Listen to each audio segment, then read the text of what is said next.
semuanya, hari ini kita ketemu lagi di materi yang baru, yaitu tentang uji makanan. Hari ini kita akan belajar tentang uji karbohidrat. Kalian sendiri sudah tahu bahwa karbohidrat merupakan sumber energi utama di dalam tubuh kita.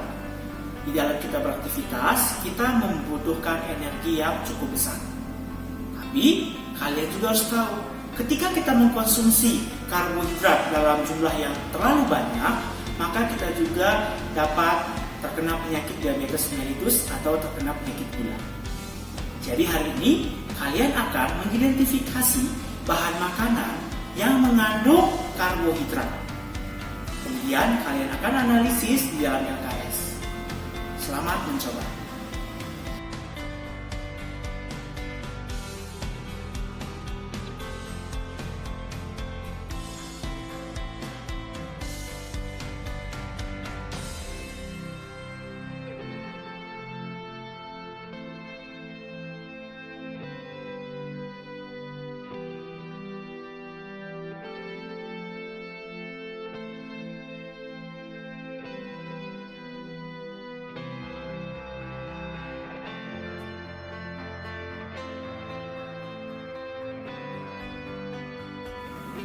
Untuk praktikum yang pertama, kita akan melakukan uji glukosa.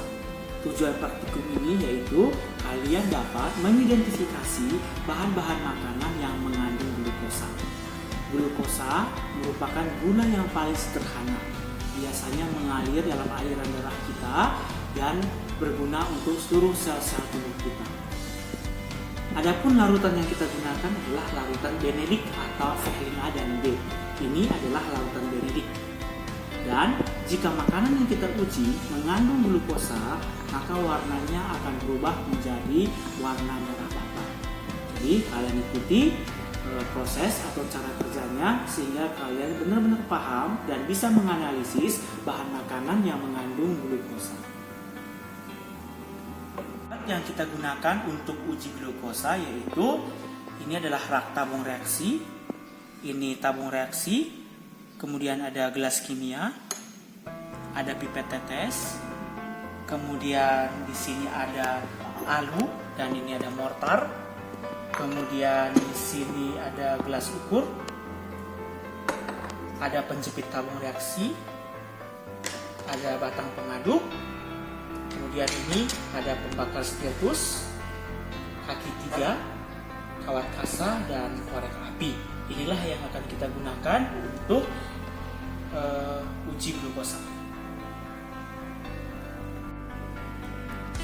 Adapun bahan yang kita gunakan untuk uji glukosa yaitu glukosa,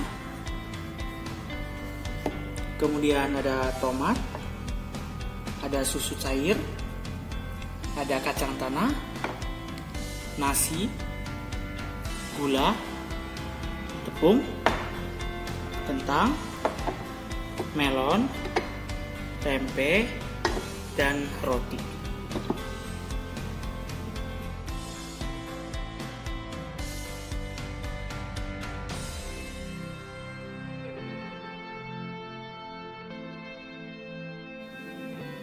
Sekarang kita akan melakukan cara kerja untuk uji glukosa. Kita sudah menyiapkan alat-alat dan juga bahan-bahan seperti yang ada di atas meja. Untuk bahan-bahan yang berupa padat, misalkan melon, tempe, roti, nasi, gula, tepung, kentang, tomat, dan kacang tanah, ini harus kita haluskan terlebih dahulu di dalam mortar seperti ini.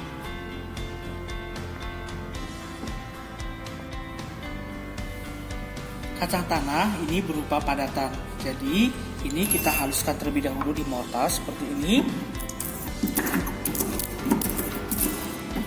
Pastikan ini benar-benar sampai halus sehingga mempermudah kita dalam proses pengamatan ketika melakukan uji glukosa.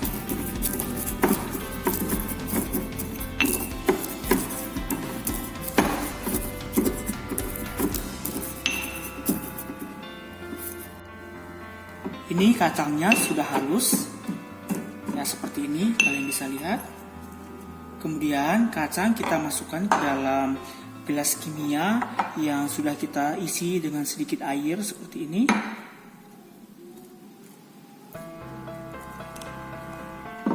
Kemudian kita aduk seperti ini sampai kacang dengan air ini tercampur dengan rata. Hal yang sama juga kalian akan lakukan untuk jenis-jenis bahan makanan lain yang tadi bentuknya adalah padat. Semua kalian lakukan seperti ini, kemudian nanti baru kita akan melakukan uji glukosa.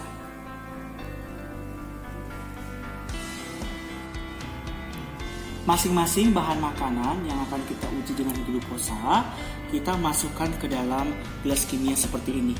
Jangan lupa, masing-masing gelas kimia diberi label nama seperti ini supaya tidak tertukar.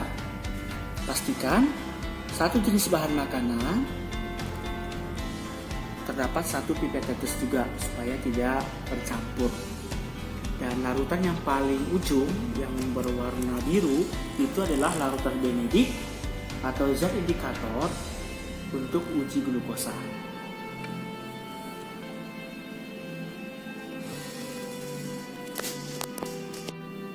Langkah berikutnya yang harus kita lakukan yaitu kita mengambil masing-masing bahan makanan sebanyak 2 ml. Ini saya ambil glukosa, kemudian dimasukkan ke gelas ukur sebanyak 2 ml. Pastikan glukosa yang diambil sesuai dengan takaran.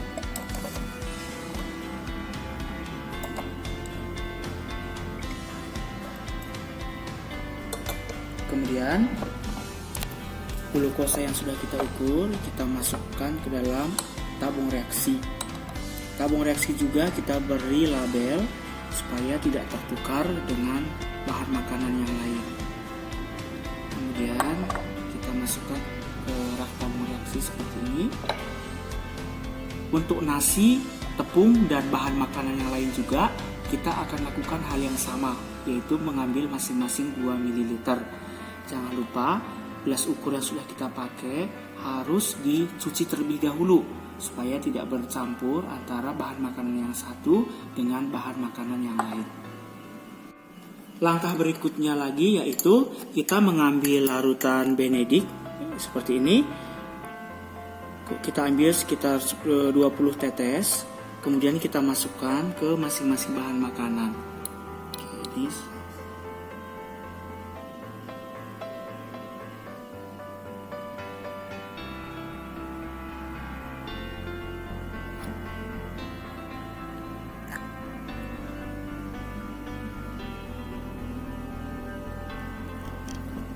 Oke, hal yang sama juga kita akan lakukan untuk bahan makanan yang lain.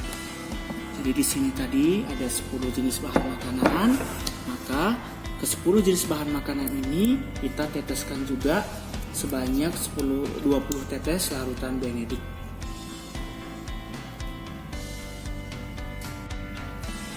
Masing-masing bahan makanan sudah kita tetesi dengan larutan Benedict sebanyak 20 tetes.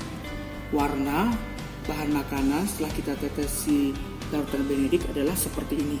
Kalian bisa perhatikan rata-rata bahan makanan mempunyai warna yang berbeda-beda.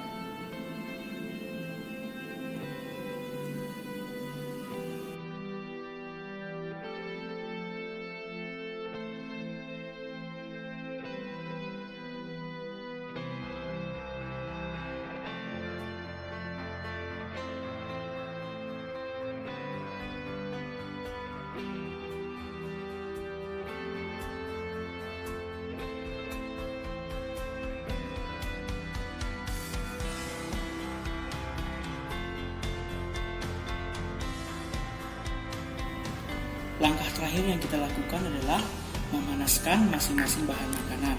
Kita menggunakan spiritus. Hati-hati ketika menyalakan spiritus. Kemudian kita masukkan kasa dan kaki 3 seperti ini, dan kita panaskan air. Kita tunggu airnya sampai mendidih.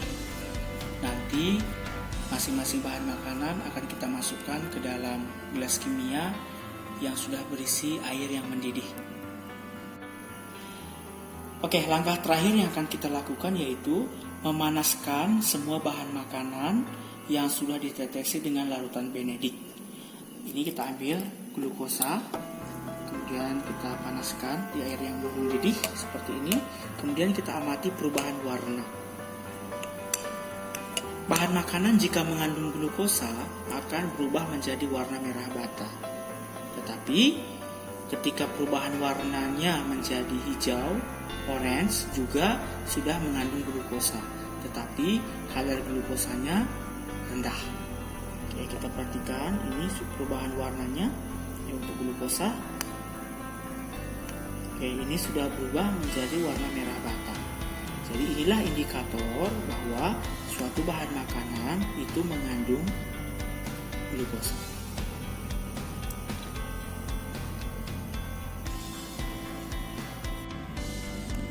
Setelah semua bahan makanan kita panaskan, maka kita akan melihat warna akhir seperti pada tabung reaksi ini.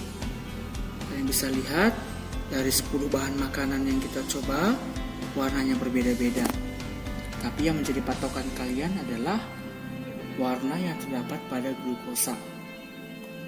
Karena glukosa ini sudah pasti mengandung glukosa, yaitu dengan warna merah bata. Sekarang kalian analisis bahan makanan mana saja yang mengandung glukosa. Kemudian kalian tentukan juga apakah mengandung banyak atau sedikit glukosa pada LKS. Selamat mengerjakan.